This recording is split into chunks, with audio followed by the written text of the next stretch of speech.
പറഞ്ഞില്ലായിരുന്നെങ്കിൽ പീറ്ററിന്റെ കാര്യം നീ അറിയുമായിരുന്നോ? അങ്ങനെയൊന്നുമില്ല.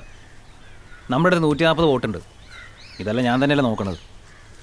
ഇത് മാത്രം എങ്ങനെയോ എൻ്റെ മിസ്സായി പോലും. കഷ്ടം.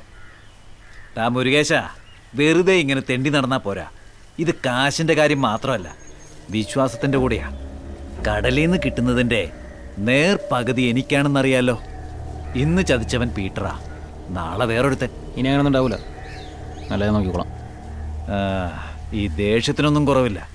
പക്ഷെ അത് മാത്രം പോരാ. ഇവൻ എപ്പോഴും അങ്ങനെ പിടിച്ചു കെട്ടിക്കൊണ്ട് വരാൻ പറഞ്ഞ തല വെട്ടിക്കൊണ്ട് വരുന്ന സ്വഭാവക്കാരന്. അതെ സാറേ, സാറിന്നലെ കാണേണ്ട കാഴ്ച തന്നെയായിരുന്നു കേട്ടാ. ആ ലാറൻസിന്റെ മൂക്കേ മീന്റെ ചകള പൊളിക്കണമല്ല പൊളിച്ചേക്കണം. എടാ റിച്ചി, ഇതുകൊണ്ട് തന്നെ ഇന്നലെ രാത്രി നിന്നെ ഞാൻ വിടാഞ്ഞേ. വാളോങ്ങിയവന്റെ മുന്നിൽ നിൽക്കുന്നവനെല്ലാം ശത്രുക്കളായേ തോന്നും. നീ ഇങ്ങ് അടുത്തേക്ക് വന്നേ. സാറേ, സെൽവം വന്നിട്ടുണ്ട്. അവിടെ നിൽക്കാൻ പറ. എടാ റിച്ചി, എന്തൊരു വിശേഷം? നല്ല നമ്മുടെ പീറ്റർ എവിടെ? എടാ, നിന്റെ അച്ഛനോടെ ഇവിടുത്തെ ക്രിസ്തുമസ് വിരുന്നിന് വരാൻ പറ. എന്താ നീ പറയൂ, അതാ ഞാൻ വിളിക്കണോ? വേണോടാ, ഞാൻ വിളിച്ചോളാം. എന്നാ ശരി. ഇന്നലെ രാത്രി പുലിവേഷത്തിന് ഞാനാണ് പെയിന്റ് അടിച്ചു കൊടുത്തത്. അവിടെ തെരുവിലേക്ക് ഇറങ്ങി നടക്കാനുണ്ടാവും. ഏതാത് പ്രശ്നയാ? അങ്ങനെയൊന്നുമില്ല, ഞാൻ ചുമ്മാ ചോദിച്ചാ. ഓ,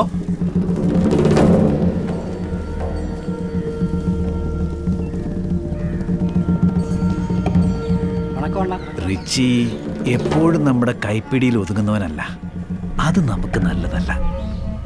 സിമ്പിളായി ചെയ്യേണ്ടത് എങ്ങനെയാണെന്ന് അവൻ അറിയില്ല. അവൻ്റെ മേലെ എപ്പോഴും ഒരു കണ്ണ് വേണം. മുരുകേശ, നിനക്ക് ഞാൻ ചെറിയൊരു ജോലി തരാം. അത് റിച്ചി ഒരിക്കലും അറിയരുത്. നീ എടുത്തു വാ.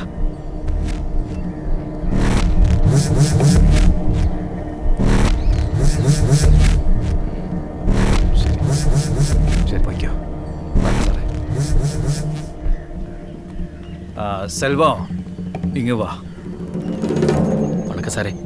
സെൽവം, എൻ്റെ ബോട്ടില്ലേ, ആ പീറ്റർ വാടകയ്ക്കെടുത്ത ബോട്ട്, അതിപ്പോൾ കേടായി ആ ഡോക്കിൽ നിൽക്കുക. അത് നന്നാക്കാൻ പറ്റുമെന്ന് നീ നോക്കിയായിരുന്നോ? എന്താ പ്രശ്നം? பார்த்தேன் சாரே, ஸ்டார்ட் ஆகுது. ஆனால் இன்ஜினில் ப்ராப்ளம் இருக்குது. ஆ போட் അങ്ങനെ കൊണ്ടുപോയാൽ പകുതി വഴിയിൽ നിൽക്കും. ரொம்ப റിസ്ക്കാണ് സാറേ. ആ പീറ്റർ എന്തുണ്ടാക്കിയിട്ടാണോ അത് അങ്ങനെയാക്കിയത്. ഏതായാലും അതങ്ങ് റിപ്പയർ ചെയ്തേക്ക്. சரிங்க. സാറേ, ഒരു ചിന്ന വേല ഇருக்கு. ഉച്ചയ്ക്ക് ശേഷം ബോട്ട് റിപ്പയർ ചെയ്ത് പോരേ. ശരി, അങ്ങനെ ചെയ്തോ.